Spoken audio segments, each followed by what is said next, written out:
తాజాగా ఓ TV channel కి ఇచ్చిన ఇంటర్వ్యూలో కోట శ్రీనివాసరావు తన ఫేమస్ తెలంగాణ యాసతో డైలాగులు చెప్పి ఆకట్టుకున్నారు. హైదరాబాద్ కి రైల్ గాడిలో పోయేటందుకు పైసలున్న ప్రతోడు ప్రజాస్వామ్యం గురించి మాట్లాడేటోడే. ఆడిని ప్రజాస్వామ్యం అంటే ఏంద్రబై అని అడిగినామనుకో, హైదరాబాద్ లో ఆడుండే హోటల్ పేరు చెప్తాడు. గిసుమంటి ధమాకు లేనోళ్ళందరూ నా తానుకొచ్చి నాకు సీటు కావాలే అంటూ సంపు తింటాండ్రు. నేనేం చెయ్యాలే అంటూ ఛానల్ ఇంటర్వ్యూలో ముచ్చటించారాయన.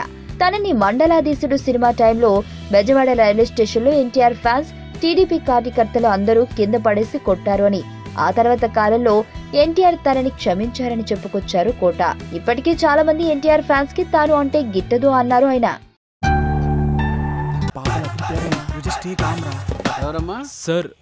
అది టూలెటన్ పెట్టారు. ఒక్కడు చెప్పండి అయ్యా. అది టూలెటన్ కింద పెట్టారు. బ్యాచిలర్సా? టెర్రరిస్ట్ లా అన్నట్టు అంటారేంటి సార్? బ్యాచిలర్స్ మాత్రమే సార్. బ్యాచిలర్స్ ఏం పాపం చేశారు సార్? బ్యాచిలర్ లైఫ్ లో ఎంత కిక్కుంటుందో ఆర్జీవన్ అడిగాను సార్, తెలుస్తుంది. బ్యాచిలర్స్ అనగానే బేవర్స్ లా చూస్తారేంట్రా? ఏడుపు వచ్చేస్తుంది నాకు. నేను ఆ మీనింగ్ తో అనలేదయ్యా. వీడేంటి ఏడుపు తక్కువ యాక్షన్ ఎక్కువ.